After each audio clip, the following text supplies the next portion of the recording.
আজকে এইচএসসি পরীক্ষা শুরু হয়েছে, তার ভিতরে আমার ননদ 1 নম্বরে আছে। তার যেহেতু পরীক্ষা আছে, তাই সেহেতু আমাদের তো যাইতেই হবে। তাই আমরা সকাল সকাল রেডি হয়ে বেরোয় গেলাম এক্সাম দিতে যাবে, সেজন্য সকাল সকাল যখন বেরোয়েছি ভিডিও করতে পারি নাই, কারণ তখন একটু ব্যস্ততায় ছিলাম খাওয়া দাওয়া এই বিষয় নিয়ে। যাই হোক, আজকে ফার্স্ট টাইম পরীক্ষা ছিল, সেজন্য আমার শাশুড়িও সাথে গেছিল, আমরাও গেছিলাম। আর আমরা একটা সিএনজি রিজার্ভ করছিলাম, আর প্রত্যেকটা পরীক্ষার জন্যই আমরা সিএনজি রিজার্ভ করে নিয়েছি। যখন আমরা গেছিলাম তখন 2-4 জন ছিল, বেশি একটা লোক ছিল না। কিন্তু তারপর আস্তে আস্তে দিয়ে আশের সান্নান আসতেই আছে।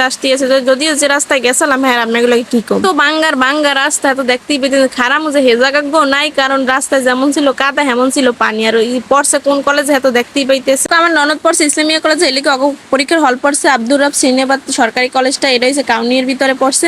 দেখ এখানে কার কার আত্মীয় স্বজন পড়ছে অবশ্যই কিন্তু কমেন্ট করো। পরে আস্তে আস্তে তো অনেক স্টুডেন্ট চলে এসেছে ক্লিয়ার করাতে, সবাই দেখতেছিলাম, সবাই এক্সামের জন্য প্রস্তুতি নিতেছিল। তাই যে পরিমাণ স্টুডেন্ট আছে সেই পরিমাণ দিয়ে আস্তে আস্তে বৃষ্টি শুরু হয়ে গেছে। পরে আমরা আবার যে নোটিশ বোর্ডটা চেক করলাম, কারণ ওখানে যদি চেক না করে তাহলে কোন জায়গায় কি হল পাস সেটা আমরা বুঝতে পারবো। নোটিশ বোর্ডটা চেক করার পর দেখি ননদের পাশে 3 তলায়, তা ওরে আবার বলে দিলাম 3 তলায় যে 303 নম্বর রুমে চলে গেল। সেজন্য পরে আমরা আবার যে সিএনজি ডেকে সেটা একটু ভিডিও নিয়ে নিলাম, কারণ সব ভিডিও করা সম্ভব হয়নি, এটা পরীক্ষার জন্য ব্যস্ততা থাকতেই পারতেছিলাম। পরে এত পরিমাণ বৃষ্টি শুরু হইতে গেছিল, মানে বুঝতে পারতেছিলাম যে স্টুডেন্ট, আর এত পরিমাণে স্টুডেন্ট আগে পড়ছিল, সে রাস্তাটা ছিল প্রচুর চেকন, যার জন্য ওখানে দাঁড়ানোর মতো জায়গা পাইতেছিলাম না।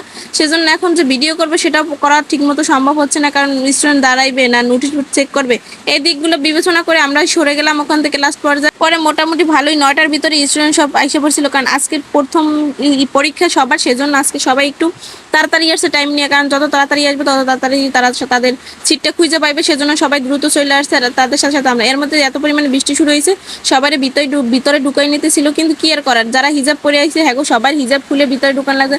আমার ননদ তো দেখছেন ভিডিওর ভিতরে সে হিজাব পরে আসছিল, তার হিজাবটা খুলে তারপর তারাও ভিতরে ঢুক, কারণ তারা বলতেছিল যাদের কানে হিজাব পরা থাকে তারা নাকি কানে ব্লুটুথ নিয়ে ঢুকে হলে, সেজন্য তারা কান চেক করে তারপর সবাই হলে ঢুকেছে। আর দ্বিতীয়ত কোনো মোবাইল ঘড়ি কিছুই নিতে দেন, এটা তো যারা যারা এক্সাম দিতে তারা সবাই জানে।